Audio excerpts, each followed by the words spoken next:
I'm Roman Yossi of the Nashville Predators. I'm Dante Fabro of the Nashville Predators. This is Philip Forsberg of the Nashville Predators. I'm Colton Sissons of the Nashville Predators. I'm Eustace Aros of the Nashville Predators. You're listening to the Renegades of Puck with Crazy Charlie. Welcome to the bunker. Welcome to the Renegades of Puck podcast. I'm your host and captain, Crazy Charlie Saunier. Before we get to the no half step in hockey coverage, first, let me direct you to our home website, renegadesofpuck.com.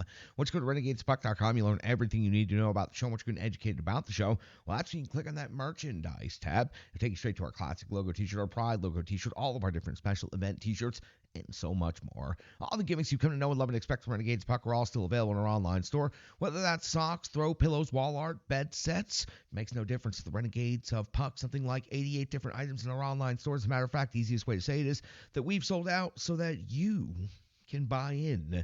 Social media is of critical importance to this operation, so here's how you can support the Renegades of Puck. Jump in the trenches on whatever social media platform it is that you prefer. You can find us on Google, Stitcher, Spotify, Amazon, that's where the podcast is. You can find us on X and Threads as well. So check us out on all of those different social media platforms. You can also find us on YouTube, so please give us a subscription to our YouTube channel. Just search Renegades of Puck on YouTube today. Turn on the notifications button as well. The audio podcast, getting to that now finally. The brain was already jumping ahead to this part.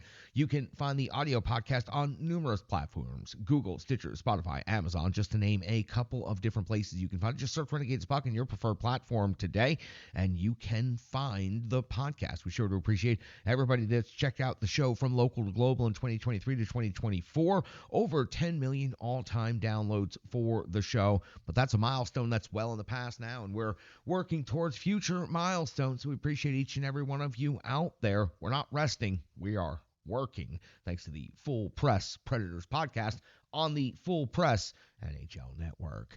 Venmo is how you can support the show financially. If you would like to make a donation to the show, just scan the QR code that's currently on your screen, or search Renegades Puck in Venmo. Every dollar goes a long way to helping an operation such as the Renegades of Puck. So if you can spare it, please send it along. It would certainly help us out with some of the projects that we have going on here, especially behind the scenes. All right, listen, I know it's time for the no half step in hockey coverage, so let me push that sheet out of the way that just got moved, and let's get to it. It is time for operation number 887. That's right, time for show number 887. And at this moment in hockey history, the Nashville Predators currently find themselves in fourth place in the Central Division after 67 games skated. They have a record of 38-25-4.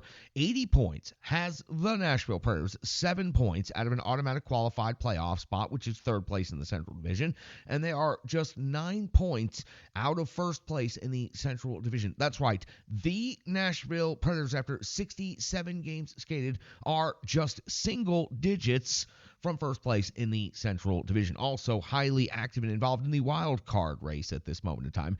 The Preds will close out their next game on the road. It will be the end of a road trip. They have a record of 20-10-3. It's a very strong road record. 20 victories now on the season, 215 goals for, 203 goals against, a goal differential of +12. Let's talk about the updated Central Division standings, because they are getting very interesting.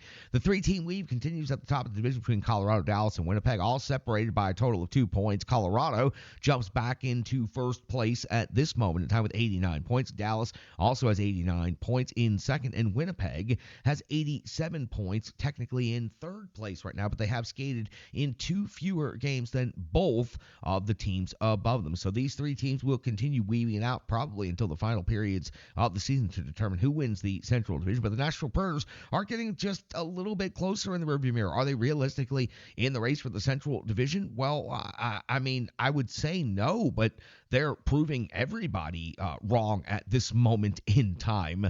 So after the Nashville Predators at 80 points in fourth place, you'll find the St. Louis Blues at 71 points, the Minnesota Wild in sixth place at 71 points. So the Predators are 7 points behind third place for an automatic qualifying spot. They are 9 points behind first place and 9 points ahead of the fifth place St. Louis Blues, which also comes into the wild card race. Minnesota Wild at 71 points in sixth place. Arizona has 57 points in seventh place, and it must be springtime because the Chicago Blackhawks have bloomed their little lead. 8th place, last place in Central Division, 41 points at this moment in time. The wild card race, which I've teased at least 3 times. Now let's tell you what it is. The Nashville Predators currently hold wild card 1 with 80 points on the season. Las Vegas Golden Knights are at 77 points in wild card 2. On the outside, looking in and getting just a little bit further away, it seems, the St. Louis Blues and the Minnesota Wild are tied with 71 points. So both of those teams are 6 points behind the Vegas Golden Knights for the final wild card spot, and they are 9 points behind Nashville for the first wild card spot. So the Predators find themselves in a unique position with just 15 games to go in the season, with a bit of a cushion behind them in the wild card race and an opportunity to make a run at the teams above them if they should be able to continue the success. If you continue picking up points in every game as they have as of late, they're going to continue climbing in the standings. Now, for the Nashville Predators, I mentioned this is the last game of this road trip. They will be back home Tuesday to face off against the San Jose Sharks, and then Thursday back on the road in Florida for the next and biggest measuring stick game I think that's remaining on the schedule. Saturday versus Detroit on home ice the 26th of March versus the Vegas Golden Knights on home ice at Bridgestone Arena on the 28th of March, and Arizona to take on the Coyotes. Now, the Preds' next opponent is the Seattle Kraken. Time for the Preds to close out the 3-game regular season series with the Seattle Kraken. They met 2 times already, and both of them were early in the season, so really hard to tell from anything that happened in that matchup, including some of the players that are no longer with the team. It's hard to take much from that to what we are now, but let's recap the season series.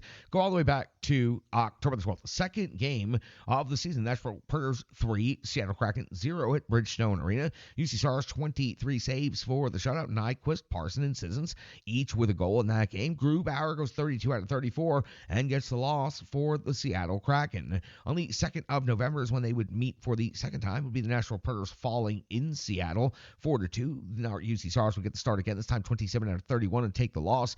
Yossi and Novak would score the only 2 goals for the Nashville Predators. Grubauer would get the start and have the exact same stat line as the previous start against the Nashville Predators, 32 out of 34, but this time be good enough for the victory. So on the season, the Preds versus the Kraken 1-1. They've secured 2 out of 4 points at home, and I've lost on the road, and they've outscored Seattle in the season 5-4. Now, a very close matchup. Now, something that may affect this matchup going into Saturday night is that Dante Fabro, the defenseman for the Nashville Predators, is out 2 to 3 weeks, and we do not have an update on Stastny at this time. Did not finish the third period of the previous game in Winnipeg against the Jets, but has not been listed on any injury report. So all we can say is that he seems to be okay, but not totally sure about that. Now, we've got you updated on the standings. We've got you updated on the season series. We've got you updated on what the Nashville Predators are doing in the week ahead. Let's talk about the Nashville Predators' next opponent, Seattle Kraken. On the season, 28, 24, and 12, 68 points. Has the Kraken 5th overall in the Pacific Division. They are just behind Minnesota in the wild card race. So the wild card race would read Vegas with wild card 2, then St. Louis, Minnesota, then the Seattle Kraken. 14, 12, and 6 on home ice. 178 goals on the season, 184 goals against. Goal differential of -6 in their most recent stretch of action. Let's talk about the most recent 5. On March the 2nd, it was a 2-1 loss versus the Edmonton Oilers. On the 4th of March, a 4-2 win at Calgary. On the 5th of March, a 4-3 win at Winnipeg. On the 8th of March, a 3-0 loss versus Winnipeg, so home and home against the Winnipeg Jets right there. And most recently, on the 12th of March, a 5-4 overtime loss versus the Vegas Golden Knights.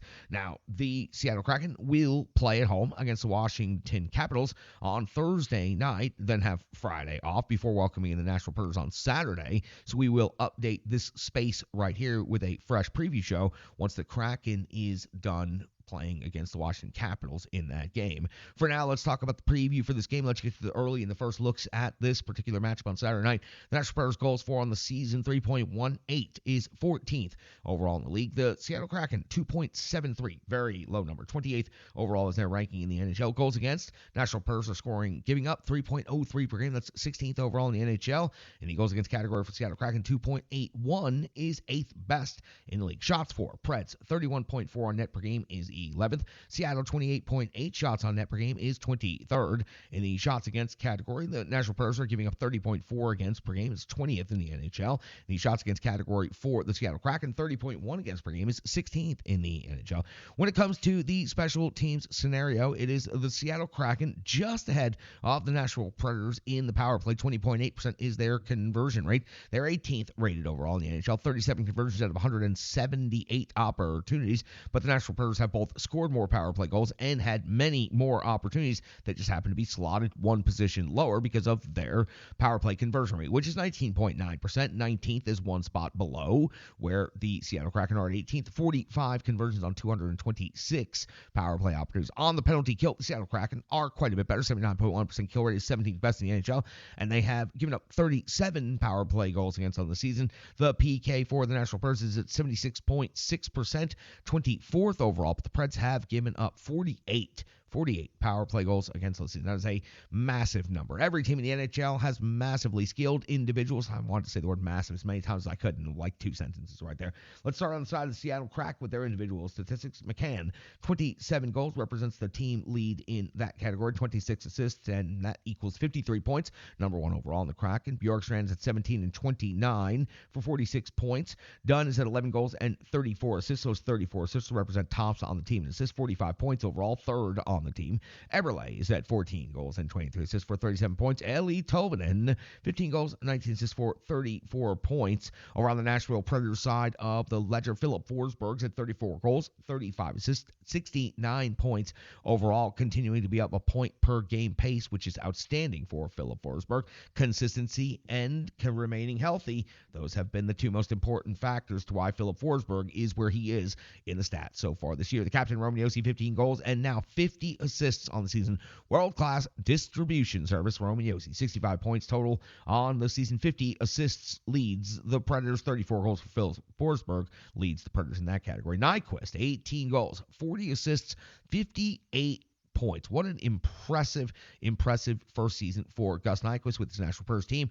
If you saw the graphic on the broadcast, Gus Nyquist has scored the most points of any player that changed rosters this season. So Gus Nyquist, 58 points is more than any other player that went to a new team. O'Reilly, 24 goals, 32 assists for 56 points. He's fallen fourth on the team in scoring now because of Gus Nyquist's hot streak. And Tommy Novak, all he does is make plays, and he's got 13 goals and 24 assists for 37 points. A potential goaltending matchup, we may up this based on what happens Thursday night with the Kraken and the Washington Capitals. But UC Saros should get the start to close out the road trip. 28, 21, and 4 on the season, a 907 save percentage, 2.83 goals against average with 2 shutouts. Joey Decord, 17, 13, and 10. 10 overtime losses for Decord, 919 save percentage, 2.46 goals against average. But again, that may change based on what happens Thursday night versus the Washington Capitals. That got you all set up for the Nashville Predators in Seattle to take on the Kraken for the third and final time this regular season. Nashville Predators have a chance to put more distance between themselves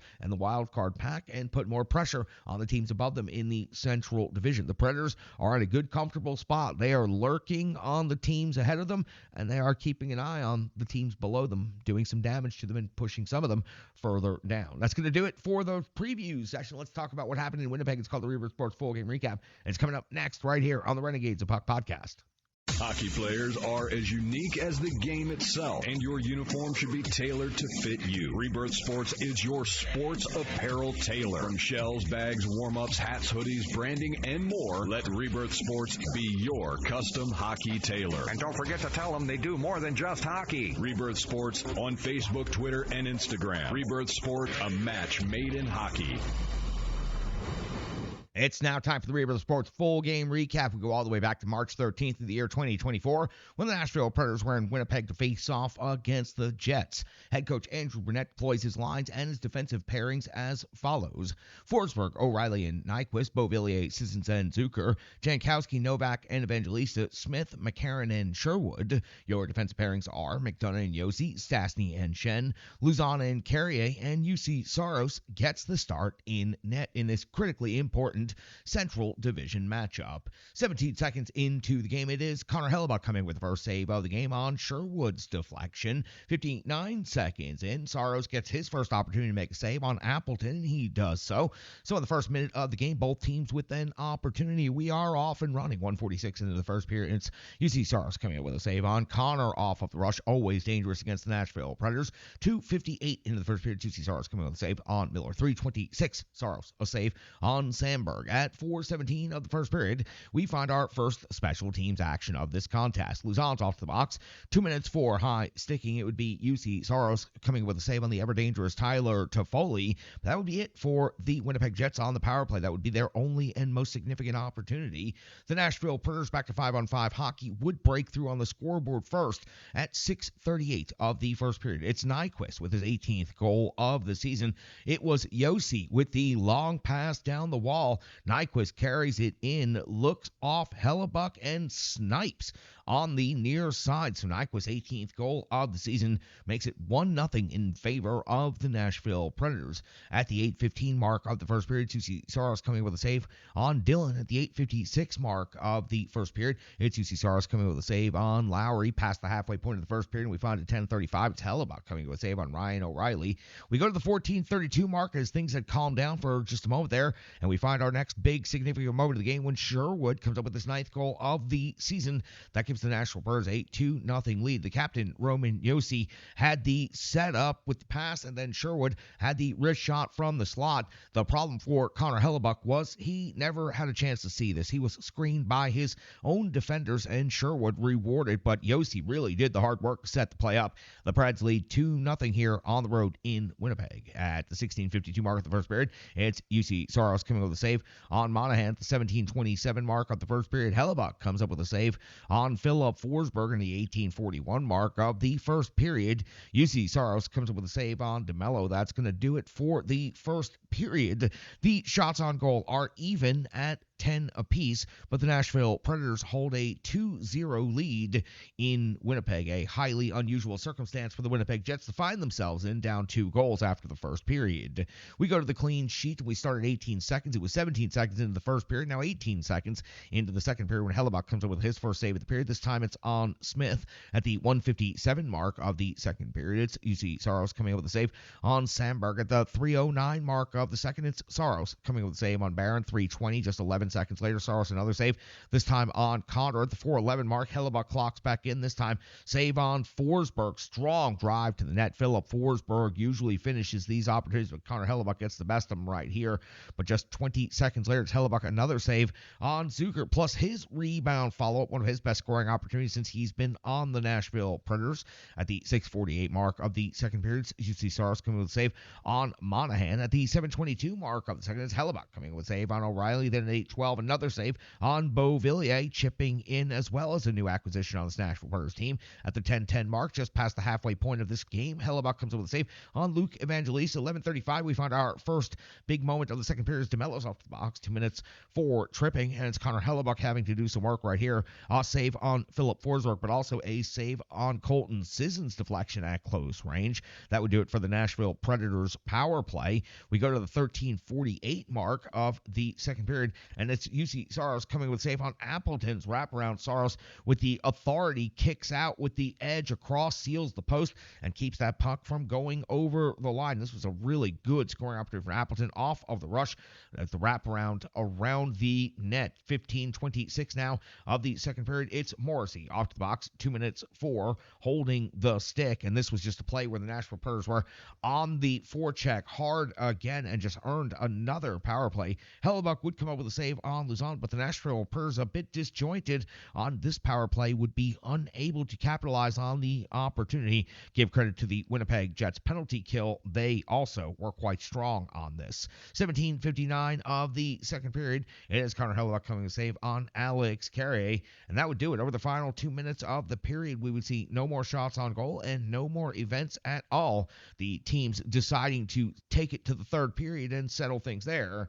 29 shots on goal for the Nashville Predators after 2 periods, 17 for Winnipeg. So the Predators, 19 shots on goal, 10 shots on goal in the first period, 19 shots on goal in the second period, 29 shots on goal overall for the entirety of the game. We go to the back sheet and we find the final 20 minutes of regulation hockey, and we are a minute and 29 seconds into the third period when Philip Forsberg scores his 34th goal of the season. It is Gus Nyquist skating into the aerial drop pass. It was almost like a punt. PK Subban used to drop passes like that a lot on the Nashville Predators when he was here. This time, the Nashville Predators get the benefit as Nyquist skates into it. The drop pass between the legs from the low slot when everybody, including Connor Hellebuck, thought that Nyquist was going to shoot the puck. Forsberg was trailing the play. Crashing hard, comes in and gets the reward of the sick drop pass by Nyquist. Forsberg finishes off the play with his 34th goal of the season. That gives the Nashville Predators a 3-0 lead here early in the third period. But just seconds later, at the 1:51 mark of the third period, it is Zucker coming up with his 10th goal of the season, his first ever as a Nashville Predator.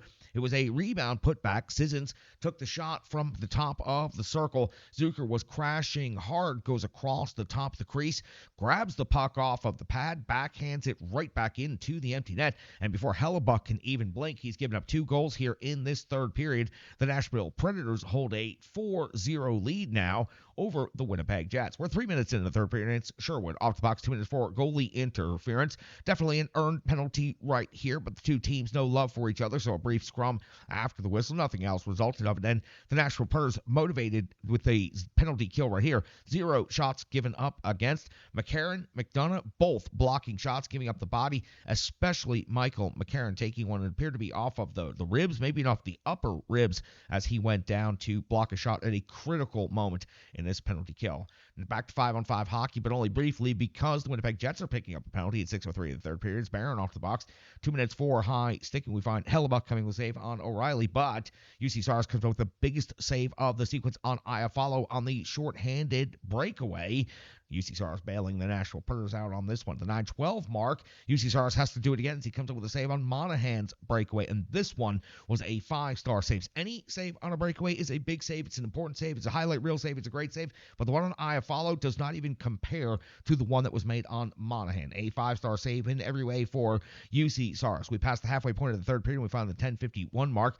It is Hellebuck coming with a save on the captain, Romeo. At 11:35, it's Hellebuck coming up with a save on Luzon at 13:12 of the third period. It is Iafallo breaking through for his 10th goal of the season. That puts Winnipeg on the board. The Preds still hold a 4-1 lead here in the third period. It was a redirect of a long shot, and this was a kind of a crazy sequence. Initially waved off, then changed to good, then reviewed, then upheld. Thankfully, the Nashville Predators did not challenge because it had gone on long enough already, and the Nashville Predators did not need to risk anything here. It still had a 3-goal lead even after that goes in. I think it was a good goal. I think it was the right call all the way around.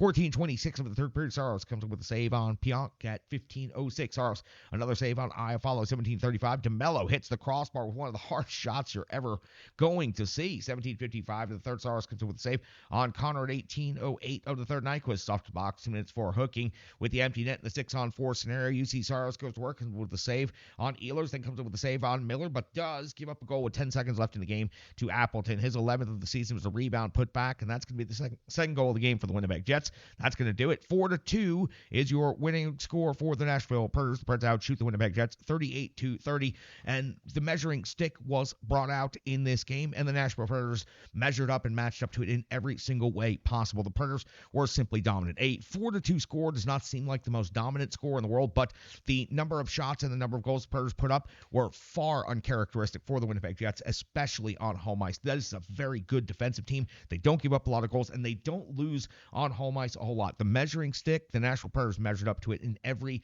single possible way, picking up 4 goals on the road, coming out to a 2-0 lead, 19 shots in the second period. They really did the work, and UC Saros strong when tested. Don't worry about that last goal. That's going to do it for the Rebirth Sports full game recap. We got so much more to talk about when it comes to this game. Coming right back on the Renegades of Puck podcast. Hello, hello, hello. I'm Tracy, owner-operator of Strong Style Fitness. And that's me and my training assistant, Rizzo. And we are here to bring you fitness that meets you where you are by offering circuit classes, bar-inspired classes, Tabata workouts, boot camps, guided stretching, and more, all taught by a certified personal trainer, me. To learn more, Go to our website, strongstylefit.com. Subscribe on YouTube at Strong Style Fitness. Follow on social media at Strong Style Fit. But most importantly, let's get you moving. It doesn't matter if it's your first workout or you've been doing it for years. Strong Style Fitness has the workout that meets you on your journey and helps you along the path to a happier, healthier life. I understand where you've been, what you were going through, and where you were going, and I want to take you there. We'll see you on the mat. Mwah. Welcome back in Renegades of Puck podcast. That was the Rebirth Sports full game recap. This is the full game analysis right here. We'll throw in some opinion as well with that. UC Saros gets the start in this game, 27 out of 29. I felt that he was absolutely outstanding. I'm not even going to bother with the goal that went in at 10 seconds left when the Predators were up by 3. The Preds do give up a shorthanded goal, or no, the shorthanded breakaway that UC Saros was incredible on stopping. And then immediately after the shorthanded breakaway, they give up another breakaway. UC Saros comes with a 5-star save right there, 4 power play saves, 3 shorthanded saves, and just an outstanding game for UC Saros overall. And again, now on the season, 28 overall victories. Again, impressive stuff for UC Saros. I thought that he was dynamic throughout the first couple of periods of this one. I thought that he had a chance for the shutout, but the shutout was the least of my concern. The Predators securing that victory and getting those 2 points. And 4-1 seemed like a pretty reasonable score. The goal there at the end, nothing you can really do about that. Nyquist, a goal, assist in this game. 2 points overall, 58 points on the season. Again, the player you didn't know you were going to fall in love with and that you didn't want to fall in love with, and now you have, because Nyquist, aside from goals, is putting up career numbers in his assists and now in his total points. Gus Nyquist has just been highly impressive free agent signing, and he has blended so well with O'Reilly and Forsberg. Again, it seems seamless, like they've played together for years, but they haven't even been together this entire season. They didn't even start out the season as a line combination. Andrew Burnett found that line combination, and wow, has he let them just run free. So that was absolutely an outstanding assist. He scores a goal, he gets an assist, but mostly we're going to talk about the assist right here. The Nashville Predators, and I'm going to talk about this again here in just a moment, but the Preds did a good job of stretching out the D, who is very compact for the Winnipeg Jets. It was a great strategy by the Nashville Predators coaching staff and by the players on the ice to execute it. But Nyquist skates into an aerial pass, kind of like a punt situation, and then instead of taking the shot, which everybody thought he was going to do, drops it to Forsberg, and all Forsberg had to do was finish the play. So Nyquist has the goal, and yes, it was sweet, but that assist, that's highlight reel material right there. As a matter of fact, NHL Network showed it several times and made quite a big deal about that Gus Nyquist drop pass right there. And Philip Forsberg I put second on the list because these two kind of run together all the time now. 1 goal for Forsberg came off of that Nyquist drop pass. 4 shots on goal for Philip Forsberg's game, and all he had to do was finish the Nyquist pass because everybody on Winnipeg thought that Nyquist was going to shoot, and Forsberg honestly had an empty net to deposit the puck into, and that's exactly what he did. He's a finisher, he's a sniper, and he's always going to hit that empty net. Sherwood picks up a goal in this game. Go to the hard areas and get rewarded. Also had 4 hits in this game. Sherwood just brings the gem. He's such a tone setter, and they've made such a big deal about him getting the starts in games, starting periods. His line, the 4th line, getting out there and starting all of these games since the win streak has been going on. He is a tone setter in every way, and he's a pace setter, and I love the way he competes every single second of every single shift and gets rewarded with a goal in this one going to the hard areas. You can say much the same for Zucker. Zucker been with the team a very short amount of time, so this goal is his first ever with the Nashville Predators. Rebound jam. That's all you look for out there when it comes to getting some good, strong wing support in the offensive zone. It was a good shot from out high. Colton Sissons takes that shot, and Zucker comes in, takes the rebound off of the goaltender's pad, has the patience and the finish. That's experience on display. That's exactly what Zucker was advertised to be, a player that is experienced enough and enough of a veteran to not panic in these big moments. And that's a big moment when you have a chance to close out a road game and you have the opportunity around the net to finish off a play. It's a great job by Zucker right there. Good hands, good hockey IQ, good finish. Everything that was advertised when the trade happened was on display on that particular play. And Roman Josi breaking the D. 2 assists total in this one, but Roman Josi was the catalyst. The coaching staff clearly coming up with the plan and the players executing, Roman Josi being the catalyst right here. But breaking the D with both over-the-top and long off-the-wall passes. We saw the Nyquist goal was a Roman Josi pass from all the way back in the defensive zone, one hop off of the wall right to Nyquist at the blue line into the zone and beat Hellebuck clean. What a great wrist shot right there. But what made the play was Josi's long pass going right around the defensive structure of the Winnipeg Jets. And then you saw the Predators utilize an aerial drop pass to go ahead and beat that compact Winnipeg neutral zone defense. Got behind them, then it was Nyquist again. Nyquist skates into it, drops it back to Forsberg. The Predators get 2 goals off of that, but the Predators had other opportunities throughout the game that they did not finish. Hellebuck did not play a bad game overall. The Predators had him under siege, especially in the second period, but the Nashville Predators did a great job of breaking the Winnipeg defense. Winnipeg is a tremendous defensive team. And don't forget, on home ice, Winnipeg this season 22-8-2 going into that game last night. They'd only given up 195 goals on the season before that game. It was a very low number. So for the Winnipeg Jets, a good defensive team. The Nashville Predators did a better job of breaking that defensive team. They used it to break the defense, get a lead, and then play from ahead. And that changed the disposition of that game and disallowed the Winnipeg Jets the opportunity to get back in it. I thought it was a truly great strategy to sit and watch and break down, and then to see the players execute it as easily as they were able to do. Winnipeg did not have a response, did not counterpunch. Believe me, they'll figure that out on the tape, and if these two teams do have the opportunity to play again, then they will definitely have a counter for that. But it was brilliant for one night for the Predators to go in a measuring stick game and absolutely answer the bell in every way you can possibly say it. Let's hear from our good friend Stripe Digital, and let's get back. Let's talk about the good, cold, hard numbers known as box score. It's the Renegades of Puck podcast. The digital environment can be quite intimidating, time-consuming, and cumbersome, especially with all those other areas that need attention at your business, and that's why Stripe Digital Solutions is here to help. I know, because that's exactly what Stripe Digital Solutions did for me and the Renegades of Puck.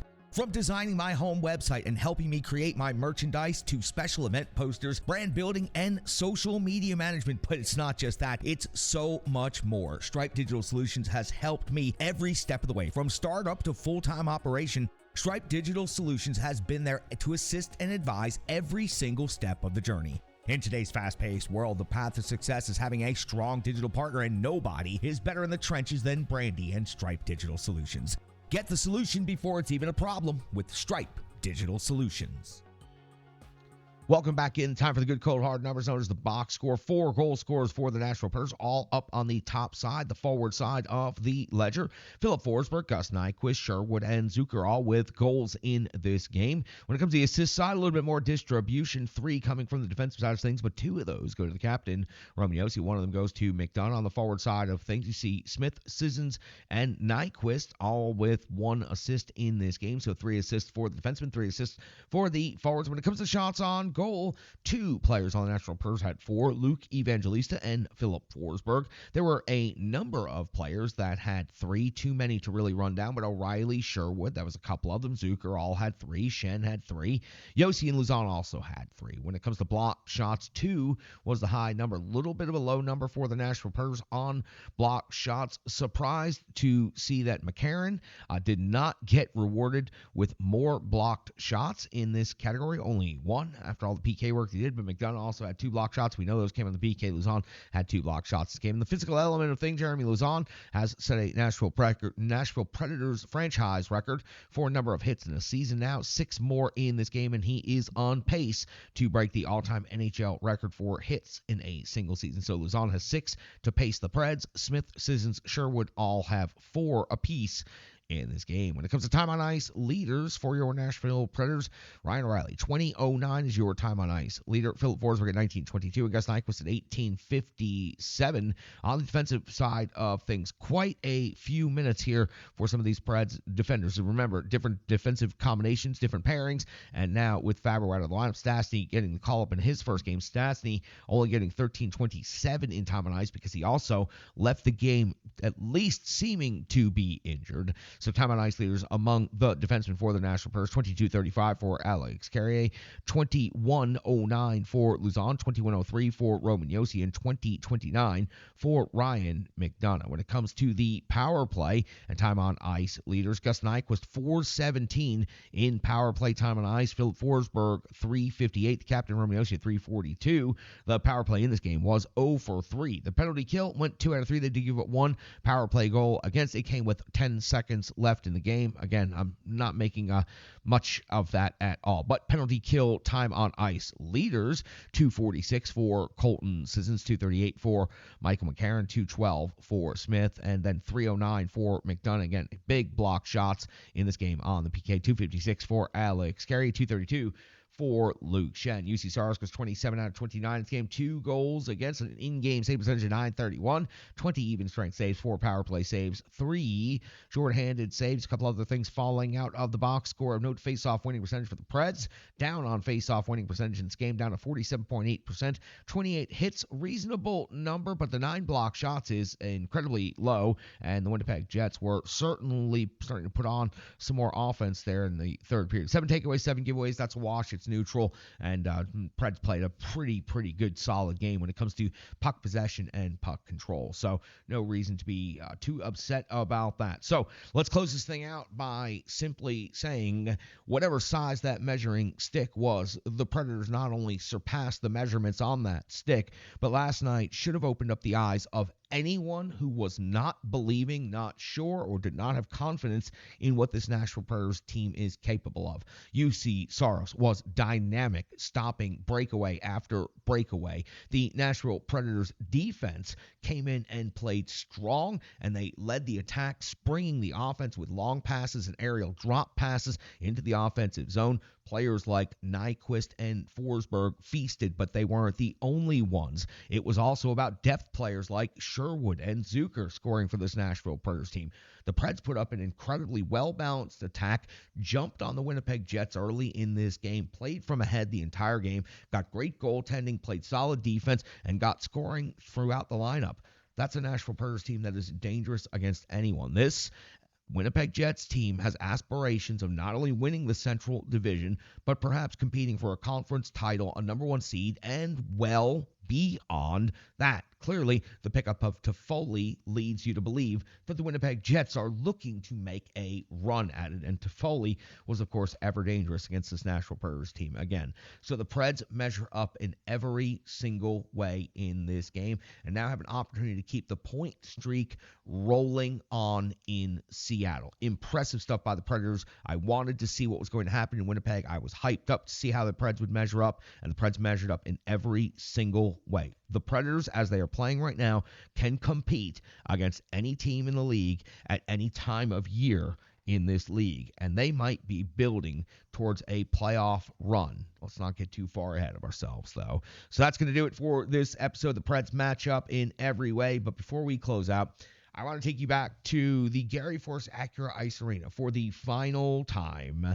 It was Game 2 of the USPHL Premier Divisional Round Playoffs. Nashville Predators hosting the Toledo Cherokee. The Nashville Spartans go into this game with a 1-0 lead in the best-of-3 series. I take you out to the last game of the season. It was the 50th game ever on home ice for this Nashville Spartans team, and you'll find out what happens right now.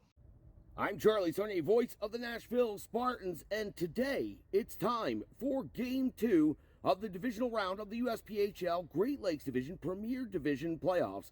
Last night, the Nashville Spartans secured the 5-2 victory in the first ever playoff game in Nashville Spartans team history. It was, of course, the regular season scoring leader coming through with the game-winning goal, one of his 2 goals, Ronan Keenan last night in Game 1. Also, Chris Free added a goal, Murray had an empty net goal, and Gonzalez had the first goal in Nashville Spartans playoff history. Game 2 is an opportunity to sweep the series and move on to Utica for a chance at a national championship. Daniel Duzek is now 5-0 against the Toledo Cherokee on the season. The Nashville Spartans also 5-0 on the season, looking to get on the bus today and head off to upstate New York. I am the voice of the Spartans, Charlie Saunier. Swords up. Prepare for glory.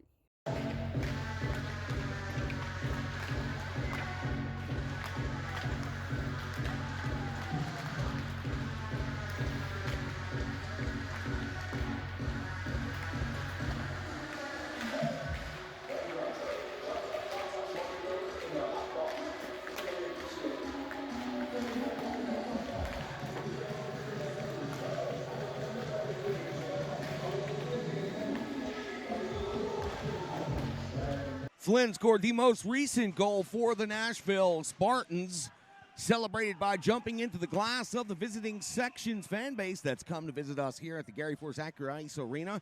Offsides is whistled. We do apologize for all of you watching on Flow Hockey for the technical difficulties. Back up and running right now. Full speed ahead here out of Nashville. 3-0 in favor of the Spartans. 5:15 to go in the first period.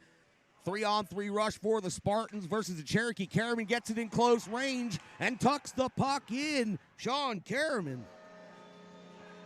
And players come together after the whistle. 4-0 now in favor of the Nashville Spartans.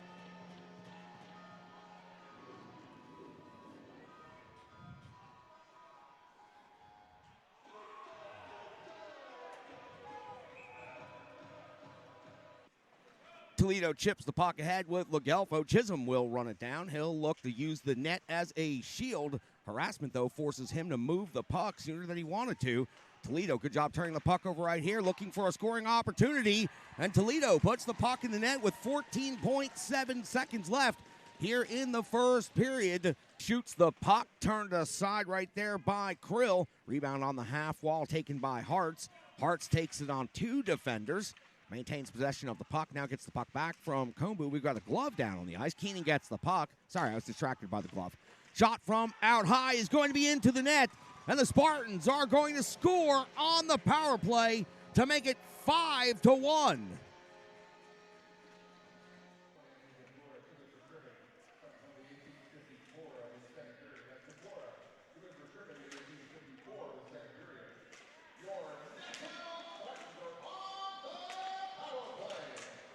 And that puck is into the net. What a slick play by the captain, Austin McCallie, to keep the puck in the zone with his skate and set up the play for the Spartans on the power play. 6-1 in favor of the home team, and it's Chris Free, that man of mayhem, off to the bench for glove taps. Toledo looking to get a scoring opportunity right here. Eakins down along the goal line, sends it towards the net, gets the puck back, backhander towards the net. That's going to be one save by Duzak, two saves by Duzak, and the puck is into the net for the Toledo Cherokee. Duzak did all he could right there. On a third rebound opportunity, it's the Toledo Cherokee putting the puck into the net. It's Gonzalez, number 52 for Toledo. 6-2 in favor of the Nashville Spartans, 13:33 to go. Sterling starts the rush from the defensive zone. He looks to survey, sends it over to Kombu. Kombu over the blue line, looks to dump it in deep. Sterling's on the play again, down near the end wall. Looking to help dislodge the puck. He's got Murray down there along the end wall as well for support. Spartans keep the puck in. Keenan, a good job to keep that bouncing puck in. Hart's a good handle right there. Fires at the net and in. Looks like Murray on the deflection. Nashville Spartans lead 7-2 here in Game 2 at the Gary Force Acura Ice Arena. Skates it out, gets it over to Flynn. Flynn and Hartz, possible 2-on-1 right here. Flynn over to Hartz. Hartz finishes the play on one knee. An incredible highlight reel goal for the Nashville Spartans. 8-2 here at the Gary Force Acura Ice Arena. Myler plays it across. Shot goes high off of the glass. 5-on-3 power play for the Toledo Cherokee. Reel holds the puck, looking for a shot. Pressured by Corey Walker. Reel holds again, fires. Shot goes wide, it'll be recovered. 22 seconds to go here in this hockey game. Daniel Duzic makes another save. Rebound goes behind the net. Reel picks it up. They'll look for another shot there. That shot goes wide. We are down to the final 10 seconds to go here in this hockey game. Reel shoots it off of the glove of Daniel Duzek. And the Nashville Spartans are going to sweep the Toledo Cherokee 2-0 in this 3-game series. 8-2 is the score right now at 3.3 seconds left to go. The Nashville Spartans are 3.3 seconds away from punching their ticket to Utica and going to compete for a USPHL Premier Division National Championship. And that's going to do it. The Nashville Spartans are on to the national tournament. Gloves up. The team will come to the crease to celebrate with Daniel Duzic. Daniel Duzic goes 6-0 against the Toledo Cherokee this season. The Nashville Spartans go 6-0 against the Toledo Cherokee They sweep here in the divisional round and will pack their bags and get on the bus. Utica, the Spartans are on the way. Bill Spartans will celebrate with the home crowd with the stick tap salute. Ownership, management, everybody starting to huddle over there by the Spartans bench. This is an incredibly proud moment for this franchise. Second year of existence here in the Nashville area. And the Nashville Spartans last year, on the last day of the season, in the final minutes of the season, falling just short of the playoffs. Now, this year, coming back with a vengeance and being simply dominant on home ice. They secured their playoff berth, and they took care of the home ice advantage, sweeping the Toledo Cherokee, a very, very good hockey team.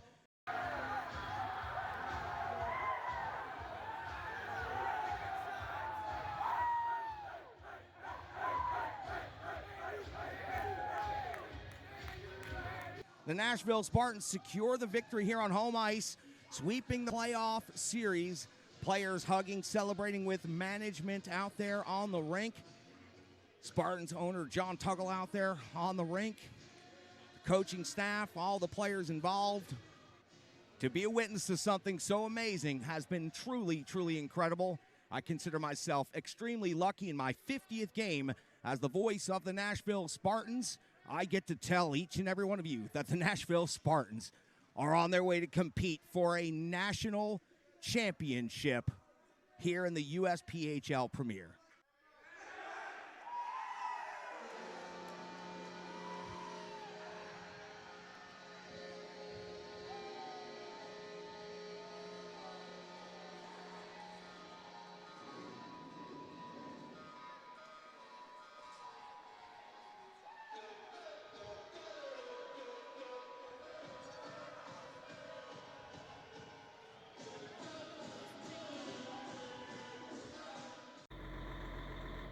I'm Charlie Saunier, voice of the Nashville Spartans, and yes, I am sitting here next to the team bus. I refuse to leave. I want to go to Utica, just like the Nashville Spartans just punched their ticket to do.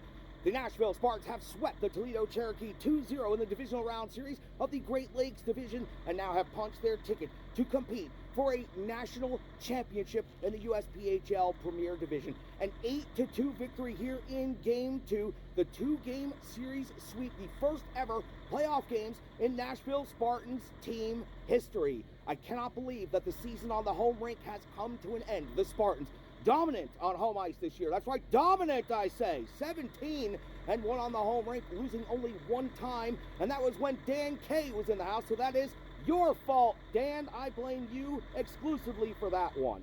I'm the host of the Spartans and the voice of the Nashville Spartans, Crazy Charlie Saunier.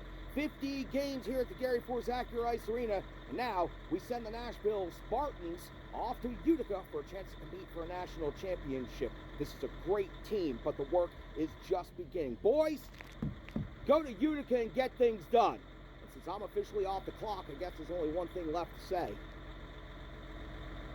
Go win the whole fucking thing. Which way's Utica? That way? I'll walk myself.